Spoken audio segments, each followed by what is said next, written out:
Telangana CM Revanth Reddy Delhi పర్యటన ముగిసింది. ఢిల్లీ నుంచి ఆయన హైదరాబాద్ బయలుదేరారు. నిన్న వామపక్ష తీవ్రవాద నిర్మూలన సదస్సులో రేవంత్ రెడ్డి పాల్గొన్నారు. వరద సాయం, విభజన హామీలు, ఐపీఎస్ల కేటాయింపు అంశాలపై కేంద్ర హోంమంత్రి అమిత్ షాకు విజ్ఞాపనలు అందజేశారు. అదేవిధంగా మిగతా కేంద్ర మంత్రులతో వరుసగా భేటీ అయి పలు డీపీఆర్లకు ఆమోదం తెలపాలని విజ్ఞప్తి చేశారు. ఢిల్లీలో ఏపీ సీఎం చంద్రబాబు బిజీగా ఉన్నారు. కేంద్ర మంత్రి పీయూష్ గోయల్ తో భేటీ అయ్యారు. అంతకుముందు ఉక్కు మంత్రి కుమారస్వామితో భేటీ అయ్యారు. విశాఖ స్టీల్ ప్లాంట్ అంశంపై ఇద్దరు చర్చించారు. ఏపీ ఆర్థిక పరిస్థితిపై ప్రధానికి వివరించారు. గత ప్రభుత్వం కేంద్ర నిధులను సకాలంలో విడుదల చేయాలని కోరారు.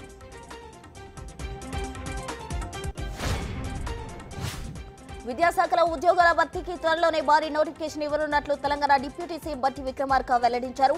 ఖాళీగా ఉన్న పోస్టులన్నింటినీ భర్తీ చేస్తామన్నారు. ఖమ్మం, వరంగల్ జిల్లాల విద్యుత్ శాఖ అధికారులతో ఆయన సమీక్ష నిర్వహించారు. 10 ఏళ్లుగా నిలిచిన పదోన్నతులను ఇప్పటికే పూర్తి చేశామని చెప్పారు. హర్యానా అసెంబ్లీ ఎన్నికల ఫలితాల్లో బీజేపీ ఘన విజయం సాధించింది. వరుసగా మూడోసారి ప్రభుత్వాన్ని ఏర్పాటు చేసేందుకు కాషాయ పార్టీ సిద్ధమైంది. సీఎంగా మళ్లీ నాయబ్ సింగ్ సైని ప్రమాణ స్వీకారం చేయనున్నట్లు తెలుస్తోంది. హర్యానా ఎన్నికల్లో బీజేపీ ఘన విజయం సాధించిందని, అభివృద్ధి, సుపరిపాలన, రాజకీయాలు గెలిచాయని మోదీ ట్వీట్ చేశారు.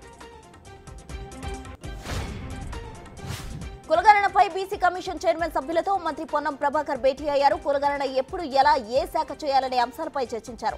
కులగణన ప్రారంభమైన 2 నెలల్లో పూర్తి చేయాలని, కర్ణాటక, బీహార్, ఏపీలో అనుసరించిన విధానాలే అమలు చేయాలని నిర్ణయించారు. ఇదే అంశంపై 2 రోజుల్లో సీనియర్ మంత్రులతో కీలక సమావేశం నిర్వహించనున్నట్లు మంత్రి తెలిపారు.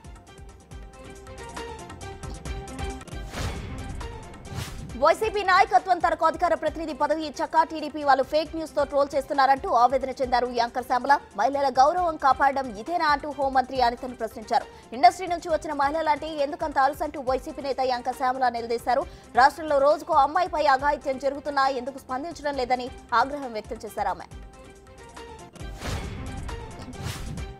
హైదరాబాద్ లో నకిలీ సర్టిఫికెట్ల తయారీ ముఠా గుట్టురట్టు చేశారు పోలీసులు. ఫేక్ సర్టిఫికెట్లు తయారు చేస్తున్న అంబర్పేటకు చెందిన మహమ్మద్ ఇక్బాల్, షేక్ అలియాస్ అనే 2 కేటగాళ్లను అరెస్ట్ చేశారు. వారి దగ్గర నుంచి భారీగా నకిలీ ధ్రువపత్రాలు స్వాధీనం చేసుకున్నారు. ఆర్థికంగా ఎదగాలన్న ఆశతో స్కామ్ కు తెరతీసినట్లు పోలీసులు తెలిపారు.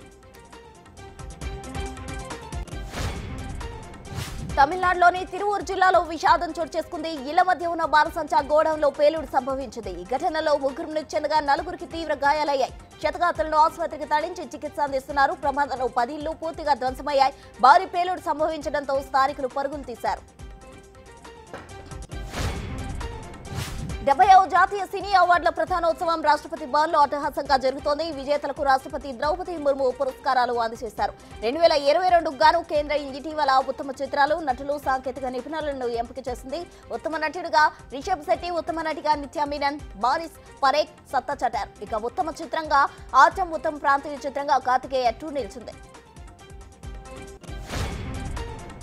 తిరుమల శ్రీవారు తనకు ఇష్ట వాహనమైన గరుత్మంతునిపై తిరుమాడు వీధుల్లో వివరించారు. వేలాది మంది భక్తులు స్వామివారిని చూసి ఆధ్యాత్మిక తన్మయత్వం చెందారు. వెంకటగిరులు గోవింద నామస్మరణతో మార్మోగాయి. ఈ సేవలో మూల విరాట్ అలంకరించే మకర కంఠి, లక్ష్మీ హారం, శ్రీ వెంకటేశ్వర సహస్రమాల తదితర వెలకట్టలేని ఆభరణాలతో ఉత్సవమూర్తిని అలంకరించడం విశేషం.